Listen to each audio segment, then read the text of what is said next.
This conference will now be recorded. गणेशाय नमो नमः. तर आपण मागच्या वेळी गुल्म निदान अध्याय, शरद निदान स्थानाचा जो तिसरा अध्याय आहे त्याचा प्रारंभिक भाग सुरू केला होता.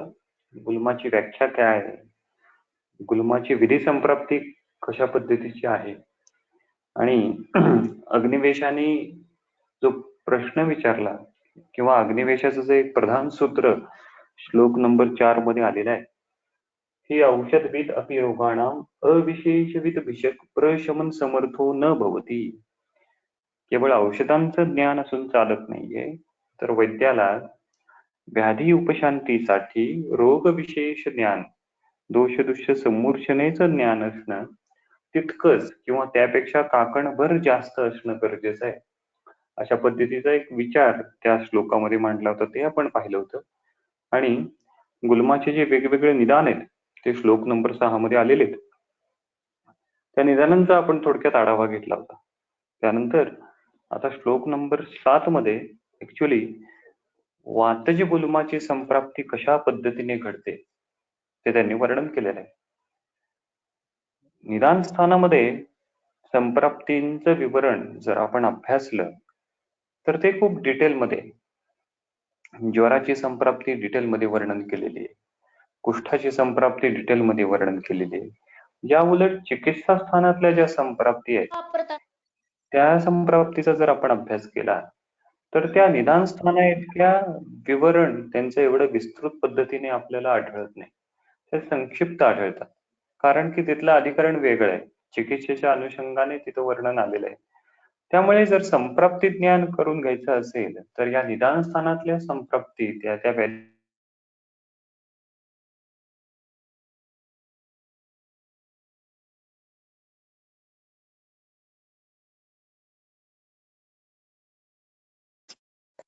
सर तुमचा साऊंड गेला.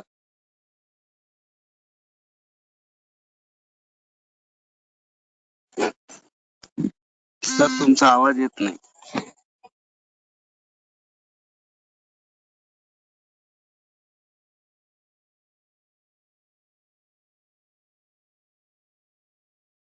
एक मिनिट सर, ऑफलाईन गेले, नेटवर्क प्रॉब्लेम.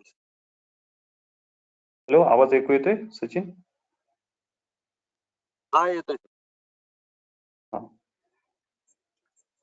स प्रकुपितो वायुः महास्त्रोतो अनुप्रविश्य रौक्षात कठिनीभूतम आप्लुप्य पिंडितो अवस्थानं करोति. सो स्टेप वाईज आपण ही संप्राप्ती समजून घेण्याचा प्रयत्न करू. स प्रकुपितो वायुः याचा जर अन्वय लावला तर काय होईल?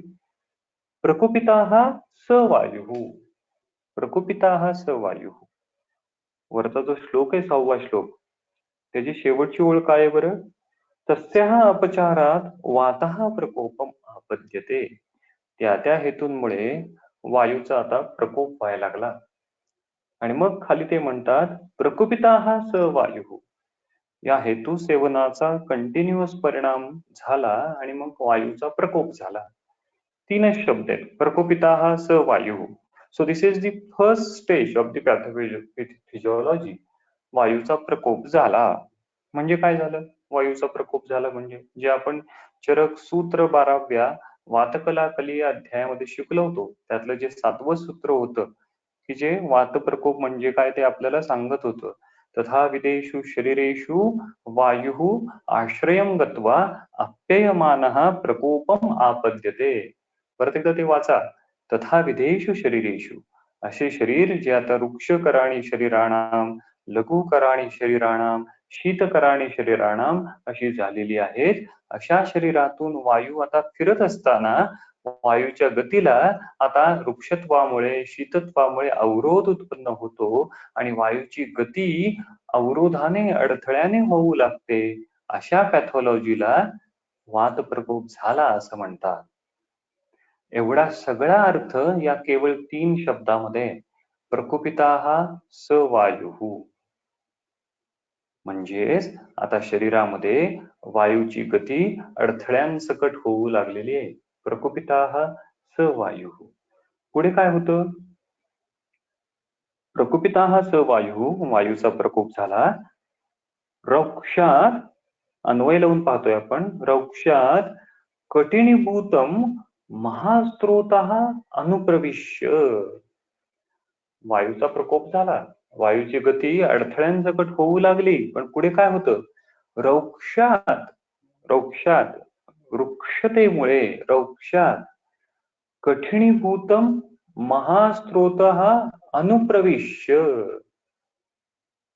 रौक्षात कठिणीभूतम, वृक्षतेमुळे, आत्यंतिक वृक्षतेमुळे वायूचा प्रकोप कोणत्या गुणामुळे झालाय? तर प्रिडॉमिनंटली वायू हा आता वृक्षतेमुळे वाढलेला आहे. जे हेतू आहेत त्या हेतूंचा परिणाम म्हणून आता महास्त्रोतस वृक्ष गुणधर्मांची झालेली आहेत. महास्त्रोतसांमध्ये आता वृक्षता वाढलेली आहे आणि अशा महास्त्रोतसांमधून वायू फिरत असताना या वृक्षत्वामुळे वायूच्या गतीला अवरोध निर्माण झालेला आहे. म्हणजे बघा, आपल्याला ती वातव्याधीच्या संप्राप्तीचा श्लोक माहित असतो. देहे स्त्रोतांश रिक्तानी पूरयित्वा अनिलो बली.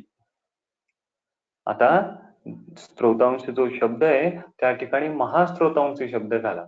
देहे महास्त्रोतांशी रिक्तानी पूरयित्वा अनिलो बली.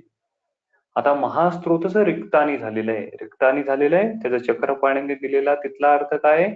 स्नेहादी गुणशून्यानी इति तुच्छानी. म्हणजेच आता महास्त्रोतसामध्ये वृक्षादी गुणधर्मांची अतिरिक्त वृद्धी झालेली आहे आणि वृक्षादी गुणधर्म वाढल्यामुळे वायूच्या गतीला अवरोध झाला, वायूचा प्रकोप झाला आणि हा आता प्रकोपित झालेला वायू महास्त्रोतसांचं पूर्ण करतोय. अशी वातव्याधीची संप्राप्ती महास्त्रोतसामध्ये घडून येते. म्हणून गुल्म हा वातव्याधी आहे असं आपण मागच्या वेळी म्हणत होतो. प्रकुपिता हा सहा, प्रकुपित झालेला तो वायू रौक्षात कठिणीभूतम, रौक्षात वृक्षतेमुळे कठिणीभूतम, कठिणीभूतम शब्द वापरलाय. केवळ रौक्ष नाहीये तर रौक्षतेमुळे कठिणीभूतम, आत्यंतिक वृक्षत्व. बघा, प्रत्येक गुणाची शास्त्रामध्ये सुपरलेटिव्ह डिग्री दिलेली आहे. म्हणजे मधुर द्रव्य असतं तसं एक मधुरतर असतं, एक मधुरतम असतं.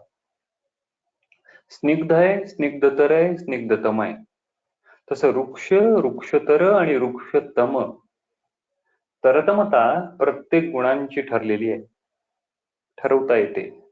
तर हे जे आत्यंतिक वृक्ष आहे ते वृक्षतम आहे. असं जेव्हा आत्यंतिक वृक्षता महास्त्रोतसामध्ये वाढते त्यामुळे दारुणत्व निर्माण होतं, काठिण्यत्व निर्माण होतं.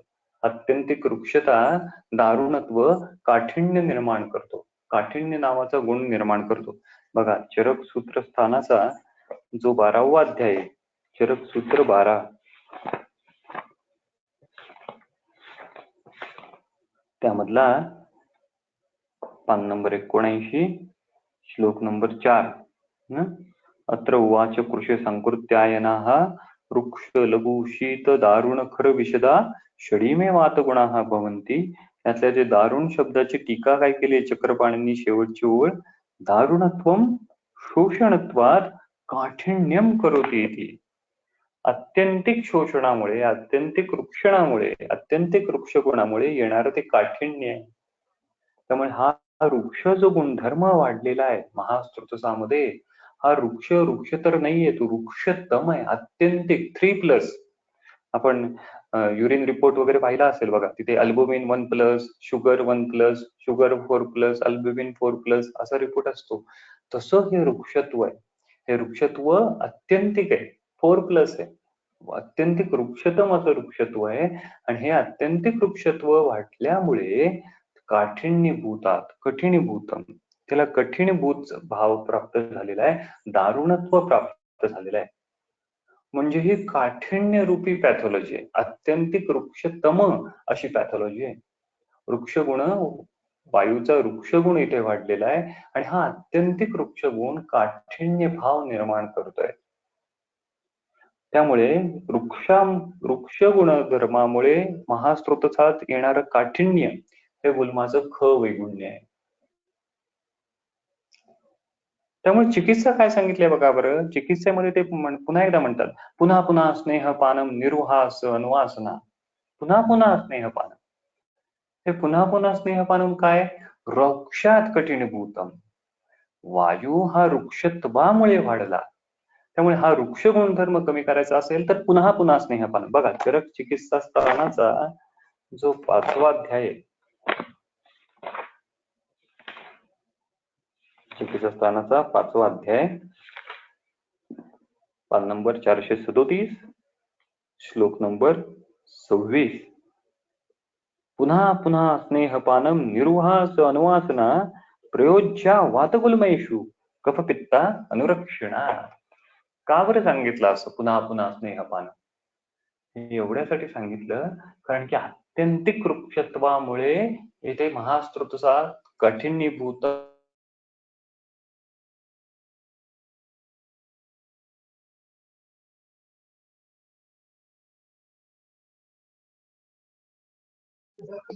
सर आवाज येत नाहीये.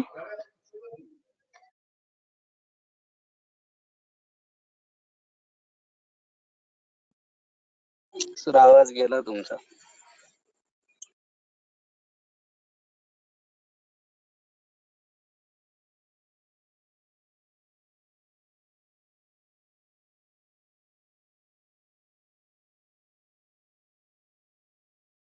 हॅलो. आणि पुन्हा एकदा वायूची गती महास्त्रोतसांमध्ये एस्टॅब्लिश करायची, ह्याचं नाव आहे वातशमन. त्यामुळे आम्ही जेव्हा स्नेहपान करतो तेव्हा महास्त्रोतसामध्ये स्निग्धता आम्ही वाढवत नेतो. वृक्षतेपेक्षा स्निग्धता आम्ही वाढवत नेली. वृक्षता कमी होत नाही, वृक्षतेपेक्षा स्निग्धता जास्त वाढते. आपण चरक विमानस्थानातल्या पहिल्या अध्यायातला तो श्लोक पाहिला होता, विरुद्ध गुणसन्निपातेही भूयसा अल्पम अवजीयते. त्यामुळे स्निग्धता जेव्हा महास्त्रोतसामध्ये जास्त वाढते तेव्हा हे वृक्षत्व कमी होतं आणि वायूची गती पुन्हा पहिल्यासारखी इस्टॅब्लिश होऊ लागते. हा चिकित्सेचा पार्ट झाला. पण ते काय म्हणतायत की प्रकुपिता स वायु रौक्षात कठिणीभूतम महास्त्रोतः अनुप्रविश्य.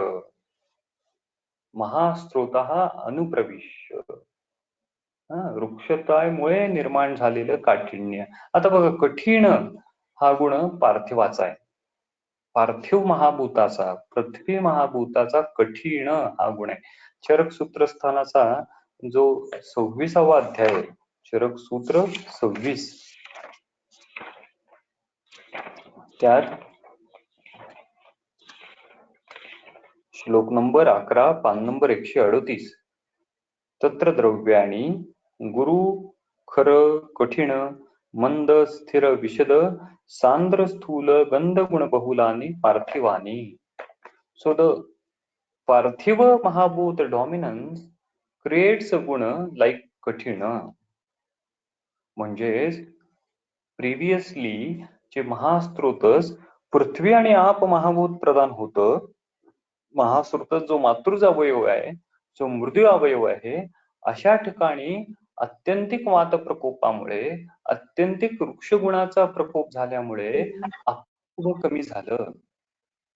म्हणजे पृथ्वी आणि आप महाभूत प्रधान महास्त्रोतसातलं आप्यत्व कमी होत गेलं आणि आता त्या ठिकाणी पार्थिवत्व, खरत्व, वृक्षत्व वाढलं. त्यामुळं आप महाभूत कमी होणं, महास्त्रोतसामध्ये पार्थिवत्व अतिरिक्त वाढत जाणं म्हणजे रौक्षात कठिणीभूतम असा भाव महास्त्रोतसामध्ये निर्माण होणं. त्यामुळे प्रकोपिता हा सहा रौक्षात कठिणीभूतम महास्त्रोता अनुप्रविश्य. पुढे काय होतं? आप्लुप्त्य पिंडिता हृदि बस्तो पार्श्वयोः नाभ्याम वा अवस्थानम करोति. महास्त्रोतस वृक्ष गुणधर्मांचं झालं, अत्यंतिक वृक्षतम गुणधर्मांचं झालं आणि या अत्यंतिक वृक्ष गुणधर्मामुळे महास्त्रोतस जे पृथ्वी आणि आप महाभूतांनी बनलेलं आहे त्यातलं आप्यत्व कमी होऊ लागलं वृक्ष गुणधर्मामुळे आणि पार्थिवत्व अतिरिक्त वाढत गेलं. त्यामुळे त्याला काठिण्य भाव प्राप्त झाला आणि अशा वृक्ष गुणधर्मामुळे महास्त्रोतसातून फिरत असणाऱ्या वायूच्या गतीला अवरोध निर्माण झाला. अशी पॅथॉलॉजी घडली आणि मग परत काय झालं? आप्लुप्त्य. आता आप्लुप्त्याची टीका काय केली आहे बघा बरं त्यांनी. खालून दुसरी ओळ, आप्लुप्तम व्याप्तम इत्यर्थः. आप्लुप्त म्हणजे काय? पसरणे, पसरून. पूर्ण महास्त्रोतच त्यांनी व्याप्त केलं. कुणी? प्रकुपित झालेल्या वायूने. म्हणजे काय? पूर्ण महास्त्रोतसामध्ये आता वायूच्या गतीला वृक्षत्वामुळे अवरोध निर्माण होत चाललाय. पूर्ण महास्त्रोतसामध्ये आता वायूची गती अवरोधाची झालेली आहे, अडथळ्यांची झालेली आहे. पूर्ण महास्त्रोतसामध्ये आता वायूचा प्रकोप झालेला आहे. आप्लुप्त्य. पिंडिता, पिंडाच्या आकाराचे, गोलाकार. हृदी वस्तो पार्श्वयोः नाभ्याम वा अवस्थानम करोति. त्यामुळे या अतिवृक्षतेमुळे वायू फॉर्म्स इनटू ए राउंडेड शिप. पिंडिता. उन्हाळ्यात बघा अतिवृक्षतेमुळे वादळ उठलेले आपण पाहतो. असं का बरं होतं? कुठेतरी कमी दाबाचा पट्टा तयार होतो. त्या परिणामी वारे असे एकदम गोलाकार वाहू लागतात. कदाचित गुल्मामध्ये, महास्त्रोतसात प्रेशर इनग्रेडियंट्स हे असेच बदलत असतील आणि तिथे अशीच वायूची छोटी छोटी वादळे निर्माण होत असतील. आणि it get localized either in epigastric or hypogastric or lumbar and iliac region. कुठं अवस्थानम करोति असं ते म्हणतायत? हृदी बसतो पार्श्वयोः नाभ्याम वा. त्यामुळं केवळ हे हृदय बस्ती कुक्षी हे ऑर्गन म्हणून न विचारात घेता तत्सामीप्य प्रदेश लक्षात घेतला पाहिजे. हृदय सामीप्य प्रदेश, बस्ती असं म्हणतं, कुक्षी असं म्हणतं, पार्श्व असं म्हणतं.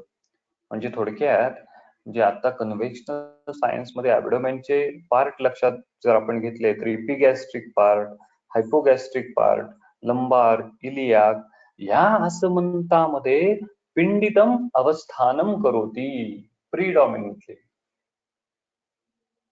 हे जे कुक्षीचे वेगवेगळे भाग आहेत, हे जे कोष्ठाचे वेगवेगळे भाग आहेत, वायूचा प्रकोप पूर्ण कोष्ठामध्ये झालाय, आप्लुप्त्य.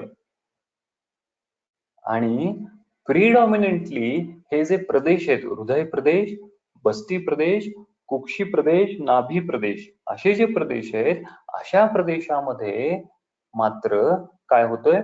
अवस्थानम करोति, पिंडितम अवस्थानम करोति.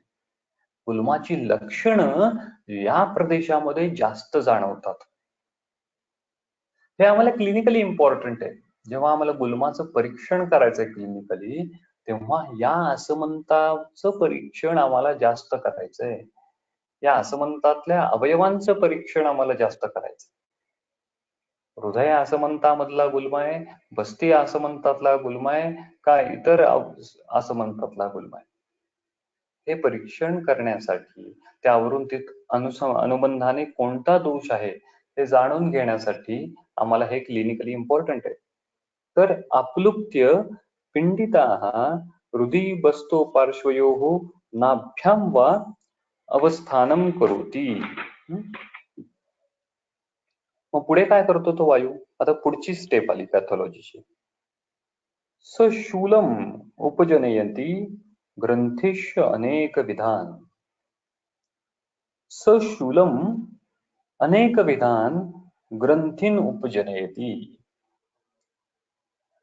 पूर्ण महास्त्रोतसामध्ये वायूची गती अवरोधाने होऊ लागली. पूर्ण महास्त्रोतसामध्ये वायूचा प्रकोप झाला आणि हे जे स्पेसिफिक आसमंत प्रदेश आहेत, त्या स्पेसिफिक आसमंत प्रदेशामध्ये पिंडितम अवस्थानम अशी अवस्था निर्माण झाली आणि त्यामुळे या आसमंत प्रदेशामध्ये सशूलम अनेक विधान, तो प्रकोपित झालेला वायू आता शूल निर्माण करतो.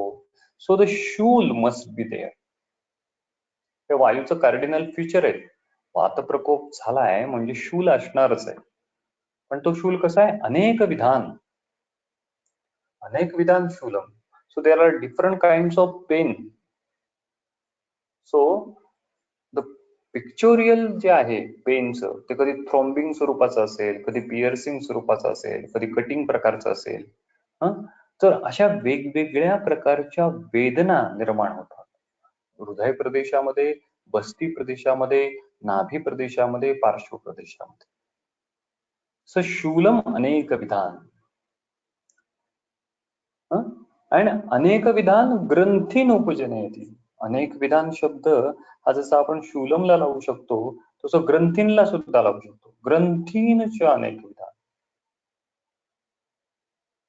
म्हणजे हा वायू सुरुवातीला शूल उत्पन्न करतोय. त्याने आधी सुरुवातीला पिंडित अवस्थानम करोती ही अवस्था प्राप्त झाली त्याला, आणि त्यानंतर शूलम अनेक विधान, तो वेगवेगळ्या प्रकारचा शूल उत्पन्न करायला लागला आणि त्याच्या पुढे ग्रंथीन अनेक विधान उपजनयती. So now it going to produce a different kinds of swelling or the shotha in the Mahastrotas. So there may be a colicky pain, there may be a thrombing pain, there may be a piercing pain, and that pain is associated with different types of shothas and different types of swelling in the Mahastrotas. So Granthi is nothing but the shoth in Mahastrotas. म्हणून आपण मागच्या वेळी ती गुल्माची व्याख्या वाचली होती बघा, चरक सूत्रस्थानाच्या 18व्या अध्यायात जो त्रिशोथी अध्याय, त्या त्रिशोथी अध्यायामध्ये जे एकदेशीय शोथांचं वर्णन केलेलं आहे, त्या एकदेशीय शोथामध्ये नंबर 107 चरक सूत्र 18 श्लोक नंबर जो 29 आहे, यस्य वायु प्रकोपितो गुल्मस्थाने अवतिष्ठते शोफम सशूलम जनयन गुल्मातस्य उपजायते. शूलम तर आहे, सशूलम, आणि शोफम म्हणजे काय, तर शोफम म्हणजे अनेक विधान ग्रंथीन उपजनयते. अनेक प्रकारच्या वेगवेगळ्या प्रकारच्या ग्रंथीची निर्मिती, म्हणजेच वेगवेगळ्या प्रकारच्या शोथाची निर्मिती आता महास्त्रोतसामध्ये असा प्रकुपित झालेला वायू करतोय. हे वायूचं कार्डिनल फीचर आहे, हे गुल्माचं फीचर आहे की आता महास्त्रोतसामध्ये पेन व्हायला लागलेला आहे.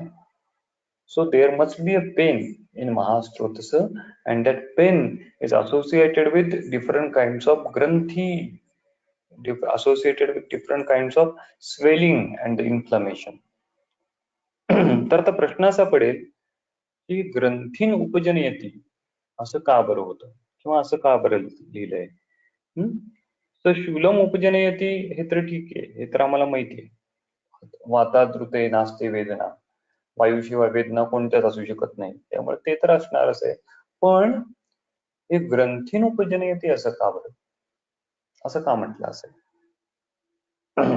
म्हणजेच महास्त्रोतसामधून वायूच्या गती होत असताना, वायूचं वहन होत असताना जेव्हा वायूच्या गतीला अवरोध निर्माण होतोय तेव्हा हा वायू प्रकोपित होतोय, आणि हा प्रकोपित झालेला वायू काय करतोय, महास्त्रोतसामधला जो पार्थिव भाग आहे, महास्त्रोतसामधला जो श्लेष्म्याचा भाग आहे, महास्त्रोतसामधला जो मांसाचा अणू आहे, त्या अणूला खेचून घेऊन त्यांचा उच्छेद तयार करतोय, आणि त्यामुळे ग्रंथींची निर्मिती होते. आपण चरक सूत्रस्थानाचा जो 28वा अध्याय, चरक चिकित्सा स्थानाचा जो 28वा अध्याय आहे, त्यामध्ये एक श्लोक पाहिला होता. चरक चिकित्सा स्थान 28वा अध्याय, त्यामध्ये श्लोक नंबर 60, पान नंबर 619,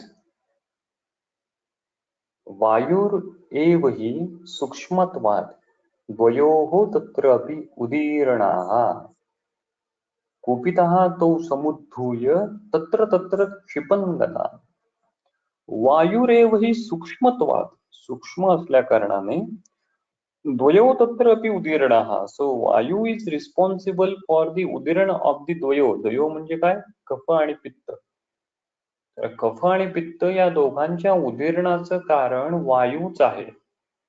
जरी वात प्रकोप झालेला असला शरीरामध्ये, कफ प्रकोपाचे आणि पित्त प्रकोपाच्या हेतूंचं सेवन केलं गेलं नाही रुग्णाकडून, केवळ स्वतंत्र वात प्रकोप अशी अवस्था जरी असली तरी हा एकदा वायू प्रकोपित झाला की तो काय करतो, या दोघांचं उदीरण करतो.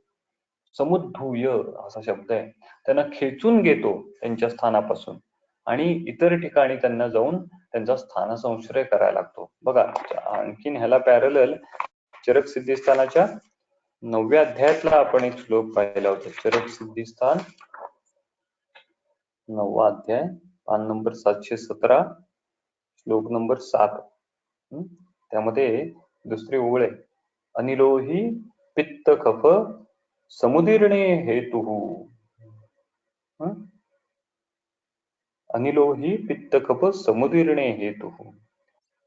पित्त आणि कफ यांच्या उदीरण होण्याचं कारण वायूच आहे.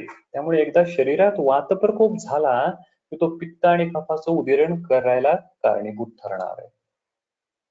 त्यामुळे ग्रंथीश अनेक विधान ही कशी निर्मिती होतीये की एकदा वायू आता प्रकोपित झालेला आहे आणि वायू आता महास्त्रोतसांची भिंती, महास्त्रोतसांची वॉल ज्या कफाच्या मॉलिक्युलनी, ज्या मांसाच्या मॉलिक्युलनी बनलेली आहे, त्या कफाचे मॉलिक्युल, मांसांचे मॉलिक्युल खेचून त्यांना उद्धूय करून त्यांचा उच्छेद तयार करतोय आणि त्यामुळे ग्रंथींची निर्मिती तयार होते.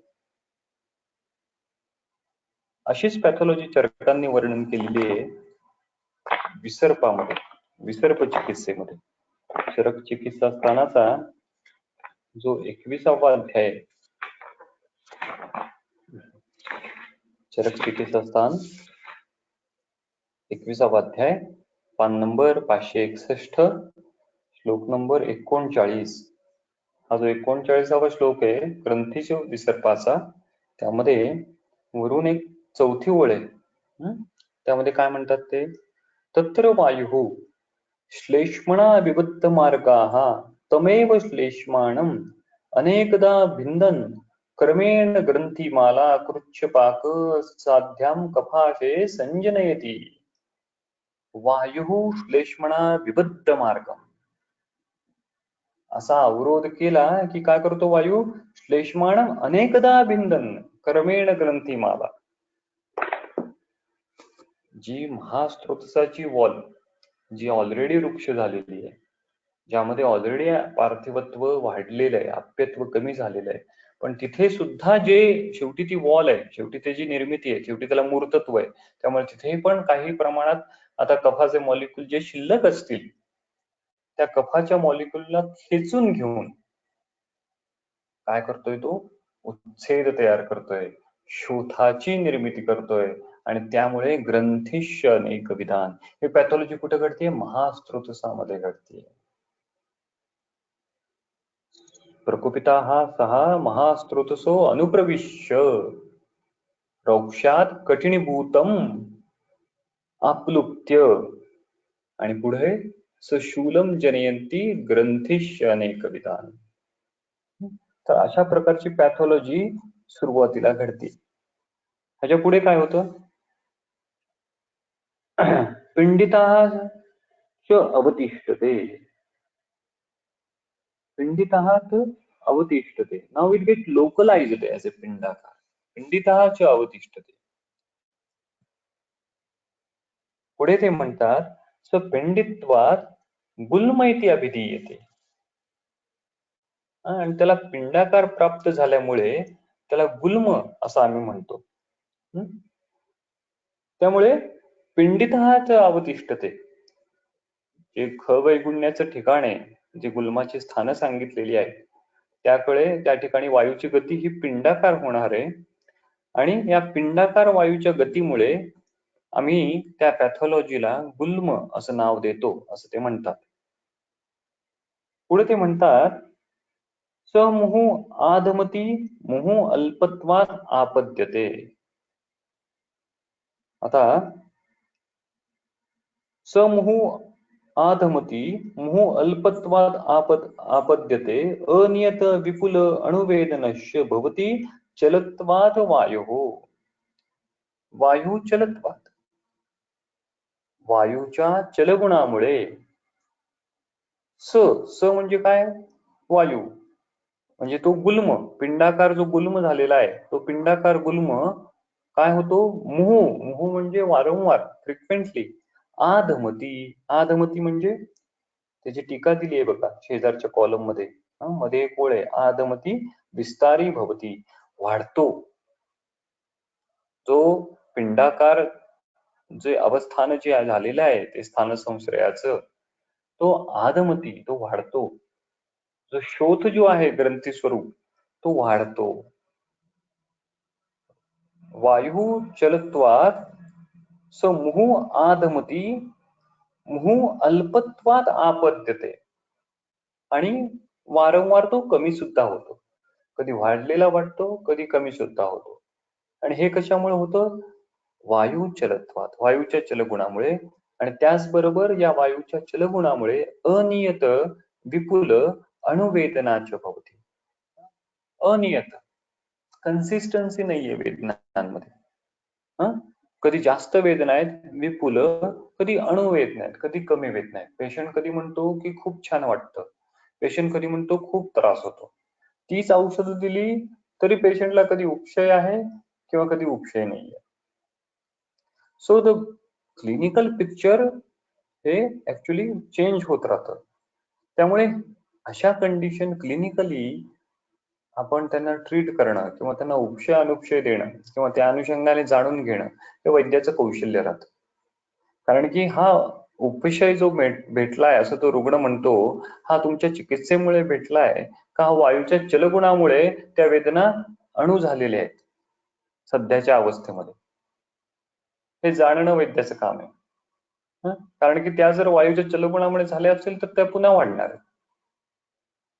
तर हे या वात प्रकोपामुळे निर्माण झालेल्या पॅथॉलॉजीचं वैशिष्ट्य आहे की त्यामध्ये वायू चलत्वाच मुहु आदमती मुहु अल्पत्वाद आपद्यते अनियत विपुल अणुवेदनाच भवती. पुढे काय म्हणतात ते? मुहु पिप्पिलिका संप्रचार इव अंगेषु. अंगेषु म्हणजे अंगामध्ये, मुहु पिप्पिलिका इव संचारा, वारंवार पिप्पिलिका इव संचारा, जणू काय मुंग्या अंगातून चालतायत असं वाटतं रुग्णाला. हे लक्षण कशामुळे निर्माण होतं?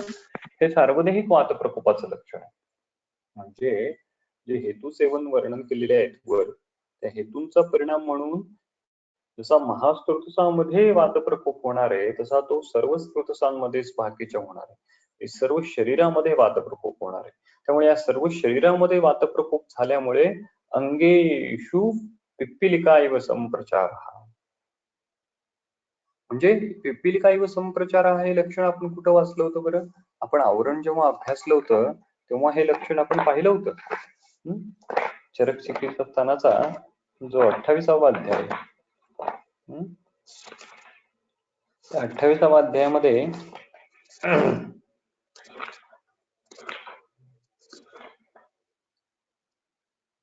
पान नंबर 619 त्यामध्ये मांसावृत वायूची जी लक्षणं दिलेली आहेत, श्लोक नंबर 65, हर्ष पिप्पिलिकानाच संचार इव मांसगे. मांसावृत वायूमध्ये हर्ष पिप्पिलिकानामेव संचार. आणि हे लक्षण का निर्माण झालं होतं? तर मांस जो आहे तो कॉम्पॅक्ट धातू आहे, पृथ्वी आणि आप यापासून तो बनलेला धातू आहे, त्यामध्ये घनता जास्त आहे मेदापेक्षा. आणि अशा कॉम्पॅक्ट मांस धातूमधून वायू फिरत असताना काय होतं? वायूच्या संचरणाला स्थान कमी मिळतं, त्याला अवकाश कमी मिळतो आणि त्यामुळे तो भेदन करत फिरला याची जाणीव होते. आणि म्हणून वायूच्या वहनाची अनुभूती रुग्णाला अशा पद्धतीने होते की जणू सर्व शरीरभर मुंग्या चालतात की काय. हे लक्षण वायूच्या वहनाचं निदर्शक आहे. हे प्राकृत अवस्थेत जेव्हा वायू करतो तेव्हा तो आम्हाला जाणवत नाही, पण विकृत अवस्थेमध्ये वायूचं वहन जर आम्हाला जाणवायला लागलं तर ते अशा पद्धतीने जाणवायला लागतं की अंगेषु मुहु पिप्पिलिका इव संप्रचार. म्हणजे हे लक्षण वातप्रकोपाचं तर आहेच आहे, पण हे मांसाची पण निगडीत आहे, मांसावृत वायूशी हे निगडीत लक्षण आहे. तर अशा पद्धतीचं लक्षण गुल्मामध्ये सार्वदेहिक लक्षणांमध्ये जनरलाइज सिम्पटोमॅटॉलॉजी मध्ये निर्माण होतो. पुढे त्यांनी वेगवेगळ्या प्रकारच्या वेदना सांगितल्या आहेत. तोद, भेद, स्फुरण, आयाम, संकोच, सुप्ती, हर्ष, प्रलयो, उदय बहुला. तोद म्हणजे पिअर्सिंग प्रकारची वेदना, पिअर्स केल्याप्रमाणे. भेद म्हणजे ब्रेकिंग, तोडल्यासारखं, स्फुरण म्हणजे थ्रॉम्बिंग टाईप, आयाम एक्सटेन्शन, ताणतो आपण ना त्या प्रकारचं, संकोच कमी होणं, सुप्ती हर्ष प्रलयोदय बोला, तर अशा वेगवेगळ्या प्रकारच्या वेदनांची निर्मिती होते. तर हे पण थोडस जाणलं पाहिजे की वायूचा कोणत्या वातज गुल्मामध्ये आमचा रुग्ण हा तोद प्रकारची वेदना म्हणतो, कधी तो स्फुरण प्रकारची वेदना म्हणेल, कधी तो भेद प्रकारची वेदना म्हणेल, का त्यामध्ये कोणत्या कोणत्या प्रकारामध्ये मिक्स पिक्चर आम्हाला दिसेल. शूल या एकाच लक्षणाचं किती वेगवेगळे मॅनिफेस्टेशन आमच्या शास्त्रामध्ये वर्णन केलेलं आहे. शूल जरी असेल तर तो तोद प्रकारचा आहे का, तो भेद प्रकारचा आहे का, तो स्फुरण प्रकारचा आहे का, आणखीन कुठल्या वेगळ्या प्रकारचा शूल आहे. म्हणजे हे आम्हाला जाणलं पाहिजे की आमच्या रुग्णामध्ये तोद हे लक्षण किंवा तोद हा शूल कधी निर्माण होईल. आम्ही हे जाणलं पाहिजे की आमच्या रुग्णामध्ये भेद प्रकारचा शूल प्रिडॉमिनंटली कधी निर्माण होईल. शूल वेगवेगळ्या प्रकारचे, पण त्यातला टिपिकलच शूल माझ्या रुग्णामध्ये का बरं निर्माण होईल आणि तो कधी निर्माण, हा थोडा चिंतनाचा विषय. त्यावर थोडं चिंतन आम्ही अजून जास्त केलं पाहिजे की हा स्पेसिफिक वाताचे शूलाचे जे वेगवेगळे प्रकार आम्ही सांगतो, शूलाचे जे वेगवेगळे प्रकार आम्ही सांगतो, ते स्पेसिफिक कोणत्या कोणत्या अवस्थेमध्ये निर्माण होऊ शकते. पण अशा वेगवेगळ्या प्रकारच्या वेदना वातज गुल्मामध्ये निर्माण होतात. पुढे काय म्हणतात ते, तथा आतुराः सूचेव शंकुनेव चाभिसंबंध आत्मानं मन्यते, तदा वेदनायाः प्रादुर्भावो आतुर आत्मानं, आत्मानं म्हणजे स्वतःला, सूच्याइव शंकुनाइव, सूच्याइव म्हणजे काय, पिअर्सिंग पेन बाय निडल्स, अशाने स्पिअर केल्याप्रमाणे, अशाने प्रिकिंग केल्याप्रमाणे अभिसंबंधी मन्यते, असं काय मला असंख्य सुया टोचल्यात की काय एकाच वेळी, अशा प्रकारचे वेदना. हे रुग्णाची परिभाषा शास्त्रकार म्हणतात की रुग्ण तुमच्याकडे आल्यानंतर असं म्हणणार नाही मला तोच झालाय, मला शूल झालाय, मला स्फुरण प्रकारची, तो त्याची भाषा वापरेल. तर ही त्याची भाषा आहे की मला जणू काय सुया टोचल्यात की काय असं वाटतं, जणू काय माझ्या कुक्षीवर दगड ठेवलाय की काय असं वाटतं, जणू काय वेगवेगळ्या प्रकारच्या वेदनांचं वर्णन उपमा अलंकार वापरून रुग्ण करेल. तर ते सुद्धा जाणणं वैद्याचं कर्तव्य. अशा कोणत्या भाषा रुग्ण आमचा वापरतो. तर असं एक उदाहरण त्यांनी या ठिकाणी दिलंय, सुच्चाइव शंकुनाइव अभिसंबंधी मन्यते. पुढे ते म्हणतात अपिच दिवसांते ज्वर्यते, अपिच दिवसांते,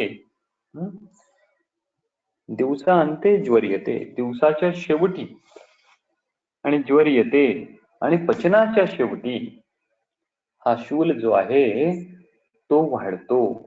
का बरं वाढतो? नॅचरली दिवसांते हा वातप्रकोपाचा काळ आहे, सायंकाळ जो आहे, त्यामध्ये वातप्रकोप हा वाढणार आहे काळाचा परिणाम म्हणून, आणि त्यामुळेच शरीरातल्या वायूला सुद्धा त्या काळामध्ये बळ मिळणार आहे आणि म्हणून लक्षणं पण वाढणार आहेत, वेदना पण वाढणार आहेत.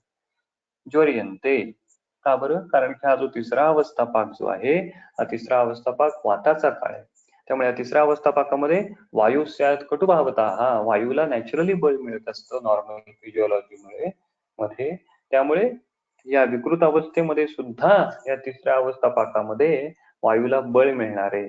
त्यामुळे या तिसऱ्या अवस्थापाकामध्ये ही लक्षणं वाढतात. So what is the clinical importance of this? रुग्णाला असे प्रश्न आम्ही विचारले पाहिजेत. तुझा शूल कधी वाढतो? सकाळी वाढतो, दुपारी वाढतो, संध्याकाळी वाढतो, आणि त्या शूलाचं, त्या लक्षणांचं अवस्थापाकाशी काय रिलेशन आहे? पोटात काही नसताना वेदना जाणवतात का? पोटात काही घेतल्यानंतर, जेवल्यानंतर वेदना वाढतात का? जेवल्यानंतर अर्ध्या एक तासाने वेदना वाढतात का? का 2-3 तास झाले जेवणानंतर की मग दुखायला सुरू होतं? So we should clinically correlate with this shloka. तर आपण या प्रत्येक शब्दाचा क्लिनिकल ऍस्पेक्ट समजून घेतला पाहिजे. अपीच दिवसांते ज्वर्यते, पुढे काय होतं, शुष्यतीच अस्य हास्यम, अस्यच हास्यम शुष्यती.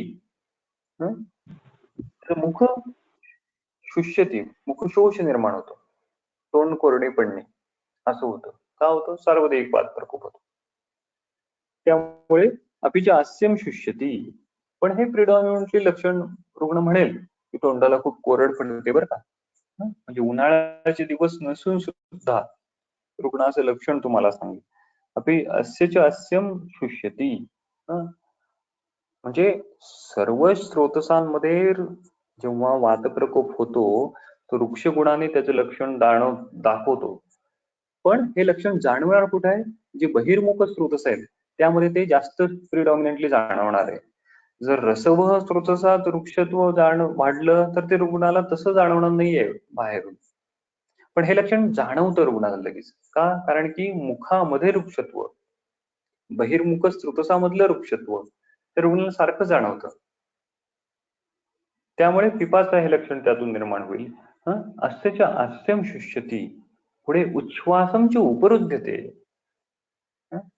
उच्छ्वासाला पण त्या ठिकाणी त्रास व्हायला लागतो, श्वासोच्छ्वासाला त्रास होऊ लागतो. अस्य रोमाणी रुष्यंती, रुष्यंतीचे असते रोमाणी, अंगावर रोमांच आल्यासारखे होतं. ते अंगावर रोमांच येणे हे पण सार्वदेहिक वातप्रकोपाचं लक्षण आहे. आपण ते पाहिलं होतं लक्षण, जेव्हा पीतवंतम तू खलू वमनाचं औषध देतो आणि त्यामुळे लोमहर्ष हे लक्षण निर्माण होतं, जेव्हा दोष स्वस्थानापासून प्रचलित होतात त्याचं ते लक्षण होतं. पण त्याचबरोबर ते व्यान प्रकोपाचं पण लक्षण आहे, आपण आवरणामध्ये पाहिलं होतं हे लक्षण. तर हे वातप्रकोप झाल्याचं लक्षण आहे की अस्यच रोमाणी रुष्यंती.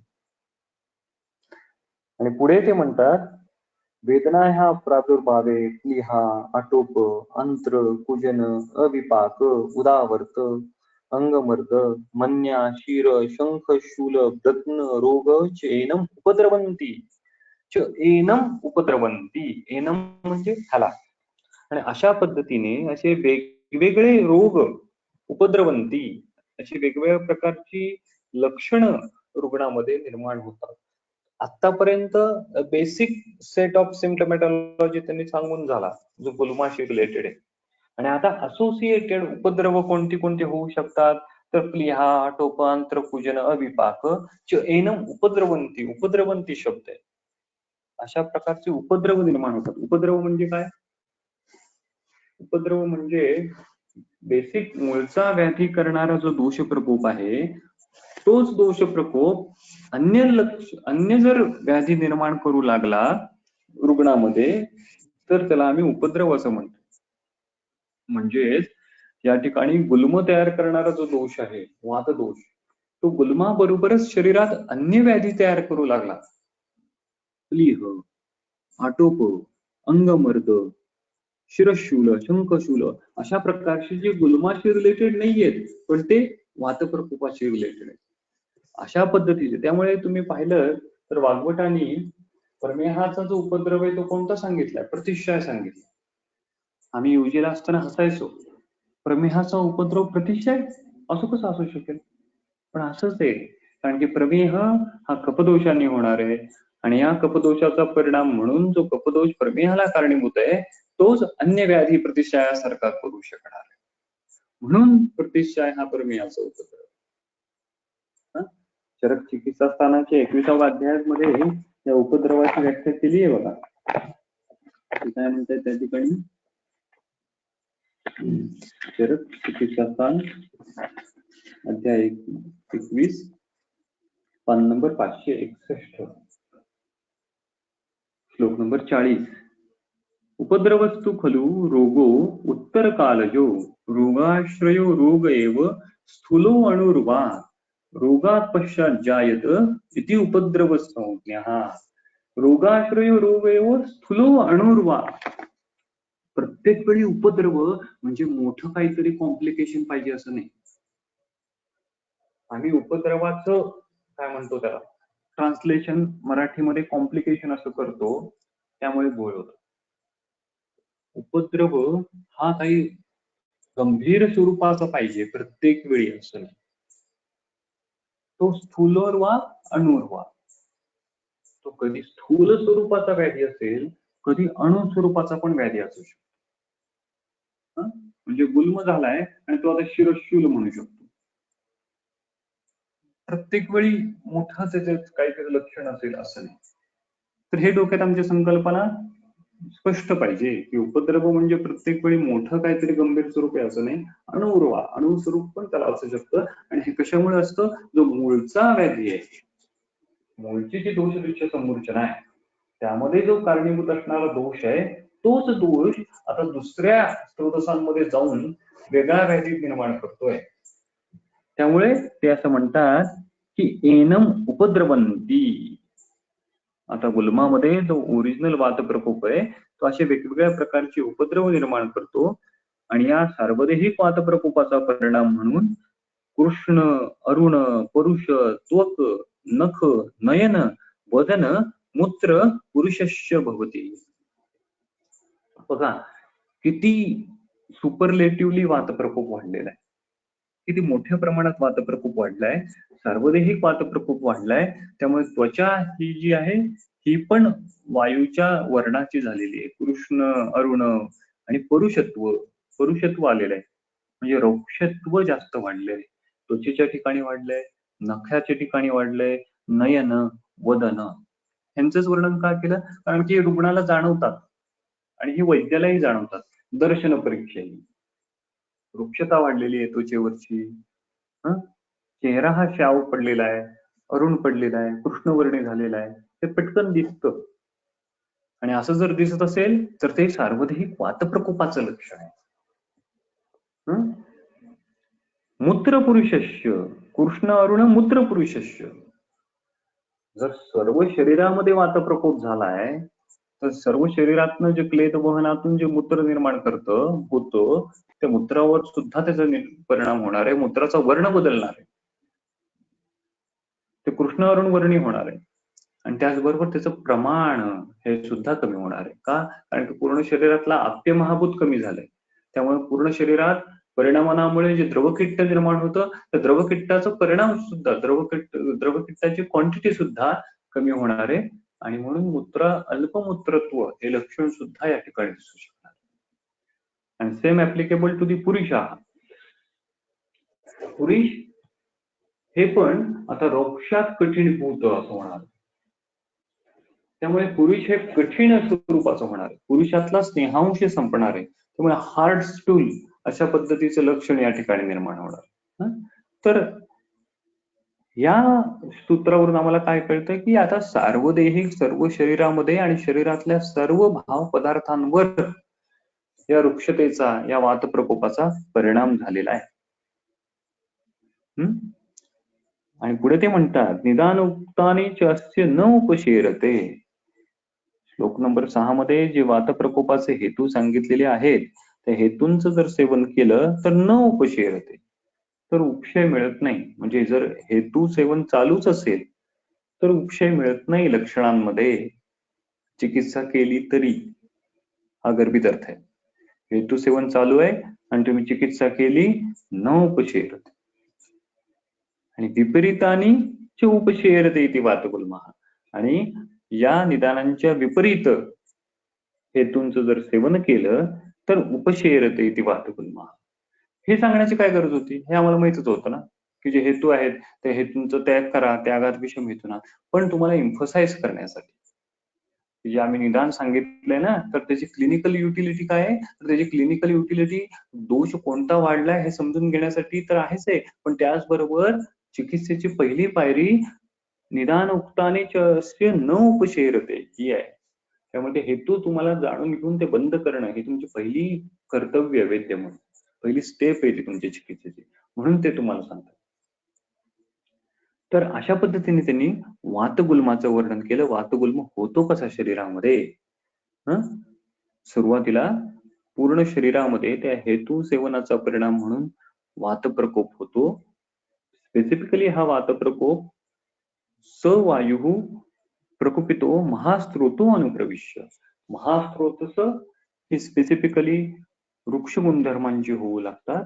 महास्त्रोतसामधला स्नेह गुण जो आहे तो कमी होऊ लागतो आणि या स्त्रोतसामध्ये वायू वहन करत असताना वायूच्या वहनाला अवरोध निर्माण होतो, वायूची गती अडथळ्यांसकट होते आणि महास्त्रोतसामध्ये वातप्रकोप होतो. आणि हा वातप्रकोप झाला की अत्यंतिक वृक्ष गुणामुळे वृक्षात कठीणीभूतम आप्लुप्त्य, तो पूर्ण वृक्ष अत्यंतिक वृक्षतम गुणामुळे त्याला काठिण्यत्व प्राप्त होतं.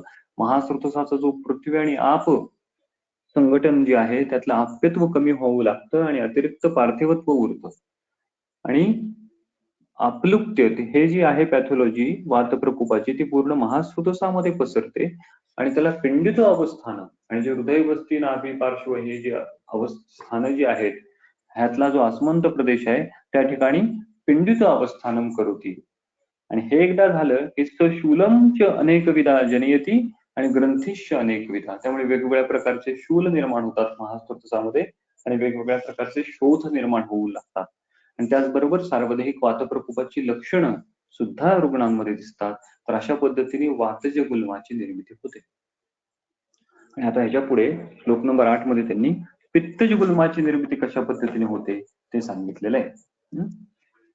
बघा काय म्हणतात ते पित्तज गुल्म निर्मितीमध्ये, तैरेव तू कर्षणैहि कर्षितस्य अम्ल लवण कटुक क्षार उष्ण तीक्ष्ण क्षुप्त व्यापन्न मद्य हरितकफल अम्लानां विदाहिनां च शाक धान्य मांसादीनां उपयोगात अजीर्ण अध्यशन रौक्षाच्च अनुगते आमाशे वमनम अतिवेलम संधारणम वात आतपोच अतिसेवमानस्य पित्तम सह मारुतेन प्रकोपम आपद्यते.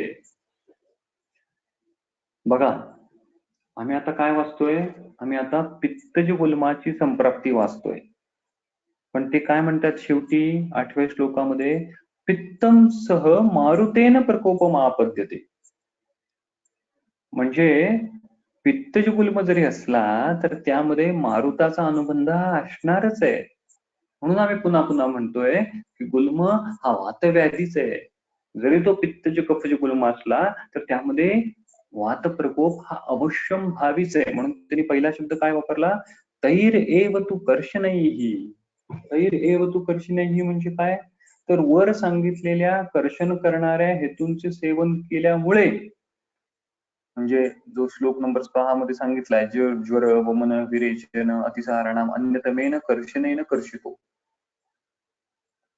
So the prerequisite for the formation of पित्तज गुल्म is तैरेव तू कर्षणैहि. रुग्णाने सुरुवातीला कर्षण करणाऱ्या आहारांचं सेवन किंवा रुग्णाचं सुरुवातीला कर्षण झालेलं असलं पाहिजे. म्हणजेच काय, रुग्णाच्या शरीरात ऑलरेडी वातप्रकोप असला पाहिजे. तैर एव तू कर्षणैहि. आणि हा ऑलरेडी वातप्रकोप आहे, ऑलरेडी रुग्णाचं कर्षण झालेलं आहे. तर काय होतं, अशा कर्षित अवस्थेमध्ये जर रुग्णाने कर्षितस्य अम्ल लवण कटुक क्षार उष्ण तीक्ष्ण एक्सेट्रा एक्सेट्रा अशा पित्त प्रकोपक आहाराचं सेवन केलं तर, आता हे हेतू कसे आहेत, अम्ल लवण कटुक क्षार उष्ण हे डायरेक्टली पित्ताच्या गुणधर्माच्या समान गुणधर्माचे यथोक्त समुत्थान. त्यामुळे हा पित्ताचा कशा प्रकारचा प्रकोप आहे, हा पित्ताचा स्वतंत्र प्रकोप आहे. तर या अम्ल लवण कटुक क्षार गुणधर्मामुळे स्वतंत्र दृष्ट्या पित्ताचा प्रकोप होईल शरीरामध्ये.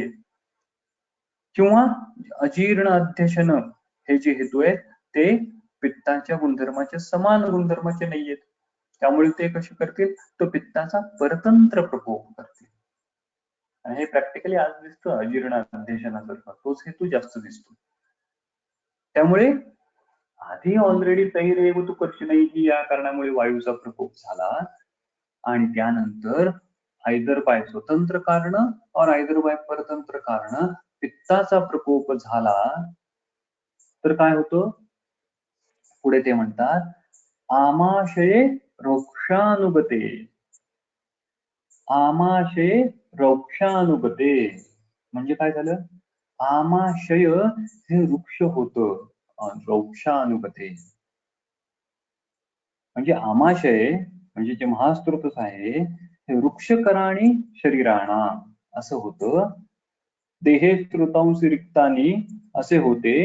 आता देहे महास्त्रोतांशी रिक्तानी किंवा देहे आमाशये रिक्तानी असं झालं. आणि आता त्या रिक्त झालेल्या ख वैगुण्याच्या ठिकाणी पित्ताचा एक एक अणू जाऊन वायू बसवायला लागला. ह्याचा अर्थ आमाशये रौक्षानुगते असा आहे. ख वैगुण्य आमाशयाच्या ठिकाणी आहे. वृक्षत्वामुळे ऑलरेडी वायूच्या गतीला अवरोध निर्माण झालाय, त्यामुळे वातप्रकोप झालाय आणि आता प्रकोपित झालेला वायू पित्ताच्या मॉलिक्युलला घेऊन स्वतःबरोबर त्या ख वैगुण्याच्या ठिकाणी जाऊन बसवायला लागलेला आहे. आमाशय रौक्षानुगते. आता आमाशय रौक्षानुगतेची टीका केली आहे बघा त्यांनी. काय म्हणतात ते? रौक्षानुगतेच आमाशयेती वृक्षण हेतुभिः वृक्षीकृते इत्यर्थः किंवा रौक्षानुगतेच आमाशये सती वमनं सेवमानस्य योजनीयम. तर ऑलरेडी या हेतूंमुळे वृक्षत्व प्राप्त झालेल्या आमाशयामध्ये जो वातप्रकोप झालेला आहे, तो वातप्रकोप पित्ताच्या मॉलिक्युलला उद्धूज खेचून स्वतःबरोबर तो त्या ख वैगुण्याच्या ठिकाणी लॉन्च करतो. त्यामुळे त्यांनी आमाशय रौक्षानुगते असा शब्द वापरलाय. आता पुढे ते टीकाकार म्हणतात बघा, चक्रपाणी दत्त काय म्हणतात ते पण वैशिष्ट्य सांगितले. जे तिसरी ओळ आहे त्यामध्ये ते म्हणतात, आमाशेच एकदेशे संवर्ते इति वचनात पित्तगुल्मस्य कफगुल्मस्य च बस्ती स्थानं न भवति इति दर्शयति. बघा, आता त्यांनी आमाशेच रौक्षानुगते असा शब्द वापरला. त्यामुळे चक्रपाणींचं असं मत आहे की आमाशय असा उल्लेख आहे, याचा अर्थ पित्तज गुल्म हा बस्ती स्थानामध्ये प्राधान्याने होत नाही. महास्त्रोतसामध्ये बस्ती सुद्धा येतो. म्हणजेच पित्तज गुल्म हा आमाशयामध्ये प्रिडॉमिनंटली होणारा व्याधी आहे असं चक्रपाणींचं मत आहे. आणि चक्रपाणी त्यांनी कशानुसार मांडलं? ते कशानुसार मांडलं? कारण की त्यांनी आमाशय रौक्षानुगते, मूळ श्लोकामध्ये आमाशये रौक्षानुगते असा शब्द आहे. ते महास्त्रोते रौक्षानुगते असा शब्द नाहीये. जर आपण आधीचा 7वा श्लोक वाचला तर त्यामध्ये काय आहे? सप्रकपितो वायू महास्त्रोतो अनुप्रविश्य, पूर्ण महास्त्रोतसामध्ये अनुप्रविश्य. पित्तज गुल्माची जर आम्ही पॅथॉलॉजी वाचली तर त्यामध्ये महास्त्रोतो रौक्षानुगते असं म्हटलंय का? नाही, आमाशये रौक्षानुगते. त्यामुळे स्पेसिफिकली पूर्ण महास्त्रोतसाच्या ऐवजी एक स्पेसिफिक आमाशय शब्द त्यांनी त्या ठिकाणी दिला.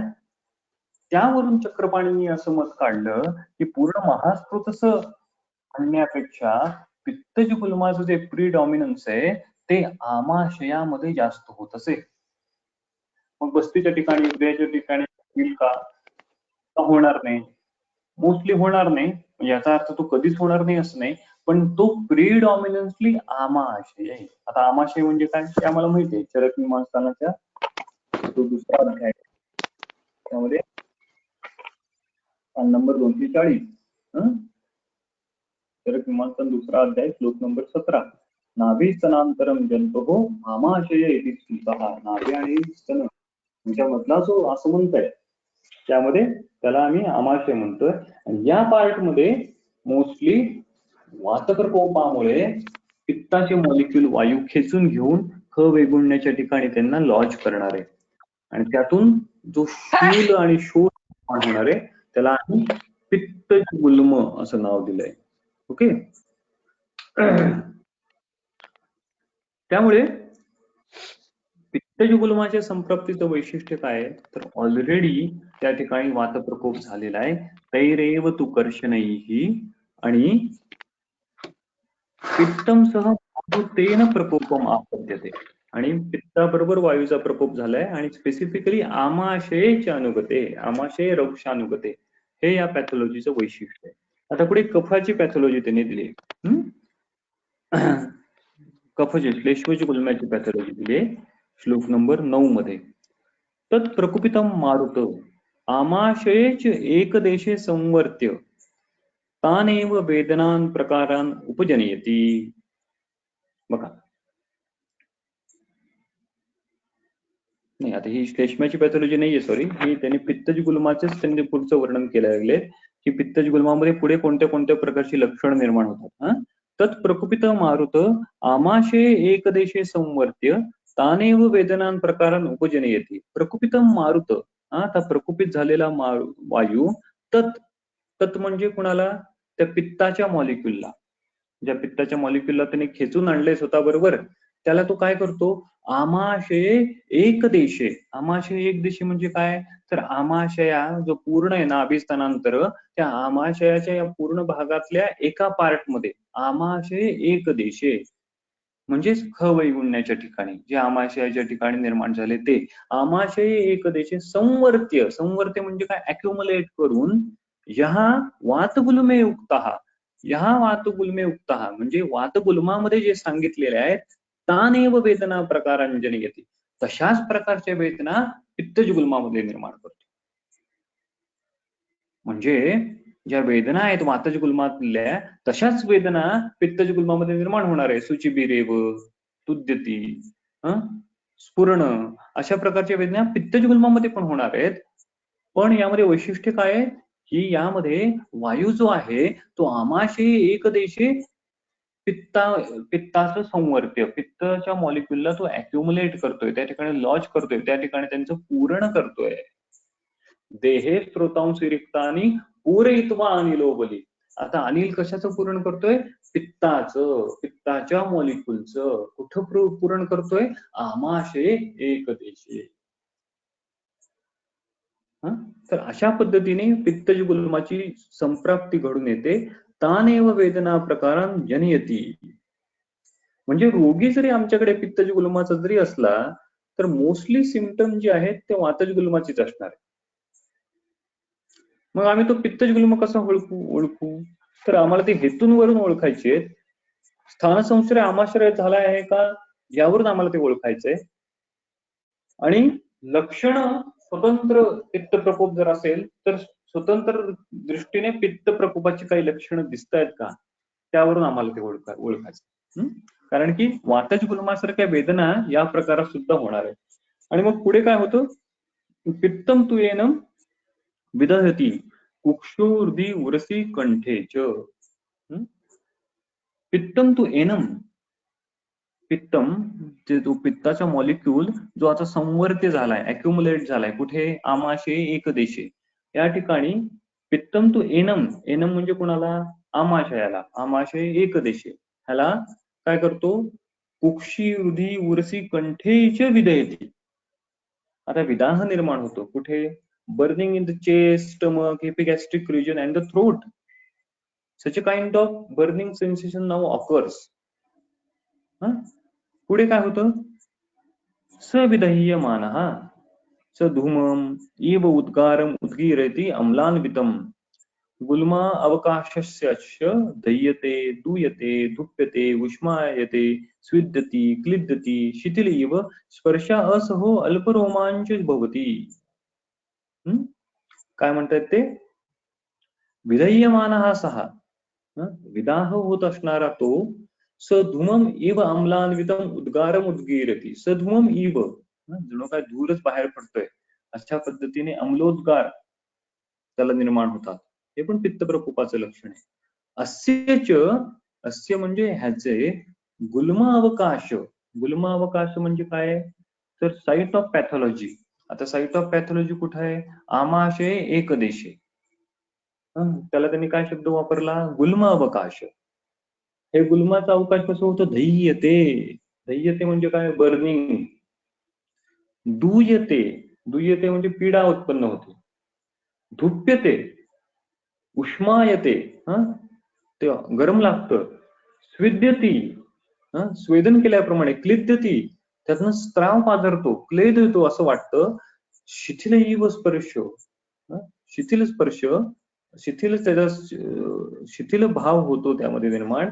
स्पर्श असहो, स्पर्श असहो, स्पर्श असहो म्हणजे काय, टेंडरनेस. जो गुल्म अवकाश आहे, साईट ऑफ पॅथॉलॉजी आहे, हा स्पर्श असो. आता हे स्पर्श असो लक्षण वातज गुल्मामध्ये नव्हतं, हे टिपिकली पित्तज गुल्मामध्ये निर्माण झालेलं लक्षण आहे पित्त प्रकोपामुळे. स्पर्श असो, त्यामुळे जेव्हा टेंडरनेस असतो ऍबडॉमेनवर तो प्रिडॉमिनेंटली तो पित्त प्रकोपामुळे असतो. आम्ही त्याला आयटीस नाव देतो बघा, अपेंडिसायटिस, कोलायटिस, कोलेसिस्टायटिस, हे जे आयटीस प्रकारचं असतो, ज्यामध्ये ड्युओडेनायटिस, ज्यामध्ये पित्त प्रकोपामुळे स्पर्श असहो टेंडरनेस हे लक्षण निर्माण होतं, ते पित्तजीगुल्माचं आहे. स्पर्श असो अल्परोमाश्य, स्लाइट हॉरिक्युलेशन हे लक्षण निर्माण होतं. आता अल्परोमाश्य हे लक्षण का बरं निर्माण होतं पित्तजीगुल्मामध्ये? तर हे थोडंसं जाणलं पाहिजे की पित्तजीगुल्मामध्ये अल्परोमाश्य हे विशेष लक्षण त्यांनी लिहिलंय. पुढे सार्वदेहिक पित्त प्रकोपाची जी लक्षणं आहेत, असोसिएटेड कंप्लेंट जे आहेत त्याचं त्यांनी वर्णन केलंय. ज्वर, भ्रम, दवथू, पिपासा, गलतालु मुखशोष, प्रमोह, विडभेद, एनम उपद्रवंती, अशा पद्धतीचा उपद्रव होतो. तो कशामुळे होणार आहे? सार्वदेहिक पित्त प्रकोप झालेला आहे आणि या पित्त प्रकोप महास्त्रोतसामध्ये गुल्म तयार करणार आहे आणि मग हाच जर पित्त प्रकोप अन्य प्रकारचे व्याधी तयार करायला लागला तर एनम उपद्रवंती. हरित, हारिद्र, त्वक, नखनयन, वदन, मूत्र पुरुष भवती. त्वचा, नख, नयन, वदन हरित हारिद्र वर्णांचे होतात. सार्वदेहिक पित्त प्रकोपाचं हे लक्षण आहे. निदान उक्ताने अस्य न उपशेरते, आणि जे निदान आहेत त्यांचं जर सेवन चालू ठेवलं तर न उपशेरते, उपशय मिळत नाही. विपरीताने उपशेरते इति पित्तगुल्मः, आणि विपरीतांचं जर सेवन केलं तर उपशय मिळतो. तर जाणण्याचा मुद्दा महत्वाचा आहे. या ठिकाणी वात प्रकोप प्रिरिक्विसाइट आहे, वायूचा प्रकोप होणं हे आवश्यक आहे आणि असा वाताचा प्रकोप असल्यानंतर रुग्णांमध्ये स्वतंत्ररित्या और परतंत्ररित्या जो पित्त प्रकोप होतो अशी जेव्हा कंडिशन निर्माण होते तेव्हा आमाशय एक देशे, आमाशयातल्या एका ठिकाणी काय करतो तो वायू?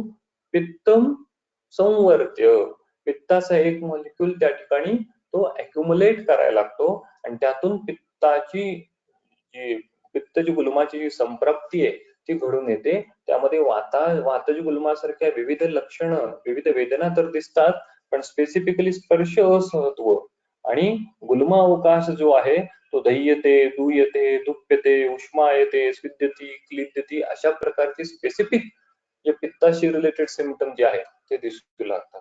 तर हे गुल्माचं वैशिष्ट्य आहे. जर तुम्ही चिकित्सा स्थानातला 5वा अध्याय जर पाहिला तर त्यामधलं बघा पित्तजीगुल्माचे हेतू दिलेत बघा. चिकित्सा स्थान 5वा अध्याय, श्लोक नंबर 12, पान नंबर 436. कटु अम्ल तीक्ष्ण उष्ण विदाही वृक्ष क्रोधातिमध्य अर्क हुताश सेवा आमाभिकातु रुधिरम च दुष्टम वैत्यस्य गुल्मस्य निमित्त उत्तम. आता यातले हेतू काही जे आहेत ते स्वतंत्र वात पित्त प्रकोप करणारे आणि स्वतंत्र परतंत्र दृष्ट्या पित्त प्रकोप करणारे.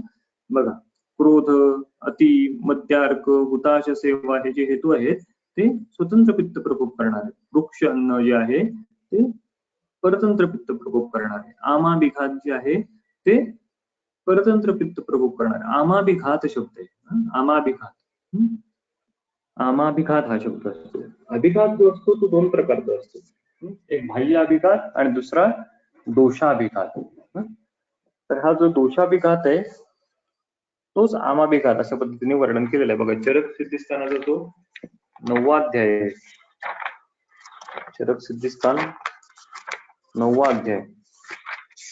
त्या 9वा अध्यायामध्ये पान नंबर 716, श्लोक नंबर 5, त्या 5व्या श्लोकाची शेवटची जी ओळ आहे, तस्मात एतानी विशेषेण रक्षाणी बाह्य अभिघातात वातादिभिश्य.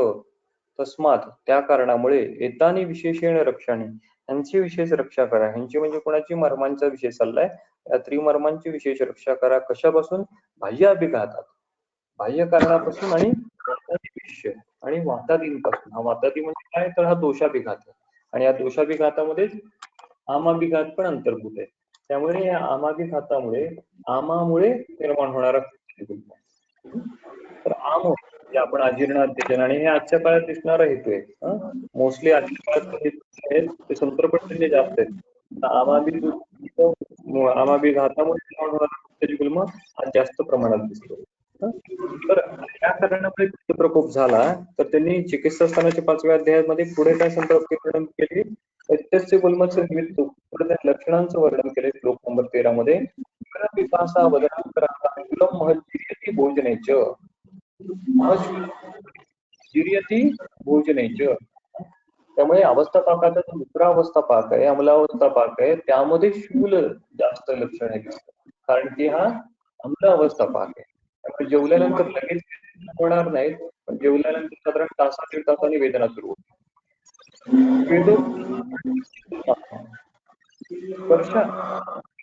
रूपम वर्णवच्च गुल्मः वर्णवच्च गुल्म शब्द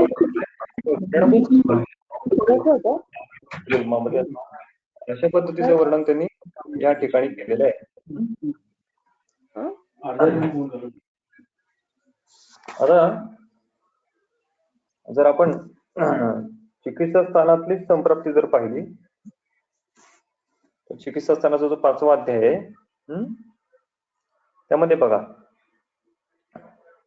जे हेतूंचं वर्णन केलेलं आहे श्लोक नंबर 4 मध्ये. काय म्हणतात ते? पान नंबर 435.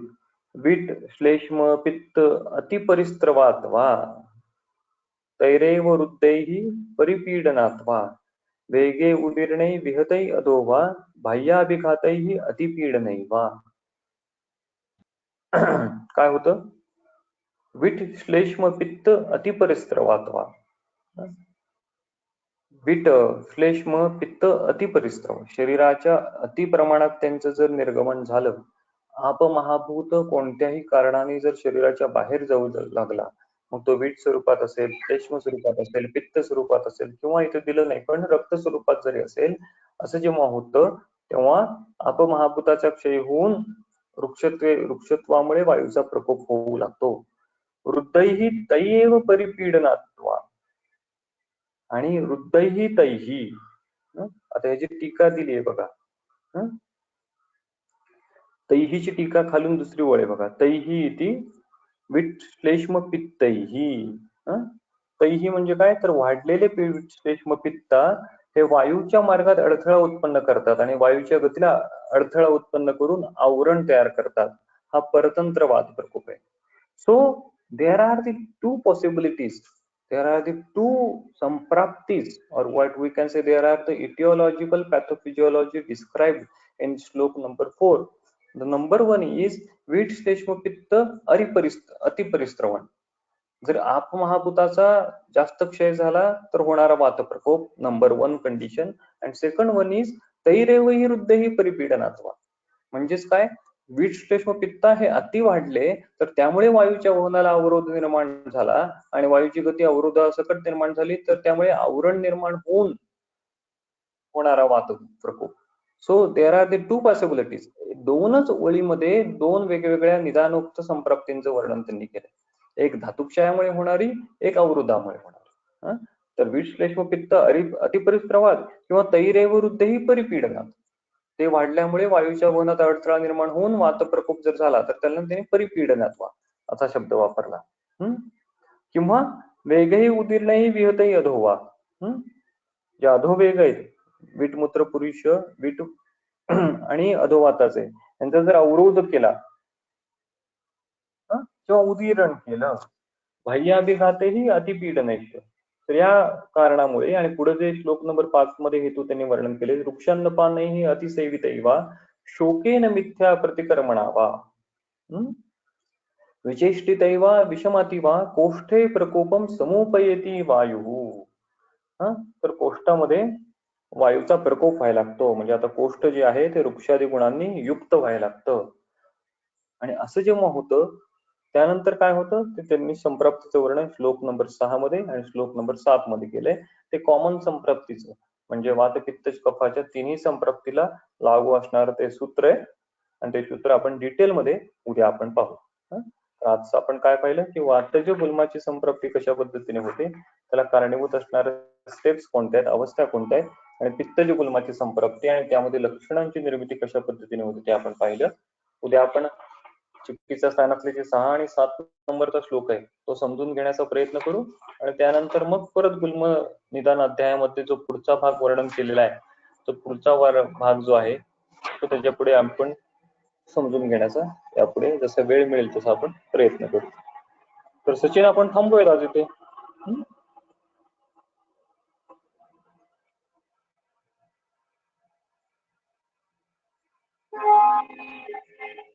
कोणाला काही शंका असतील तर त्यांनी विचारावेत.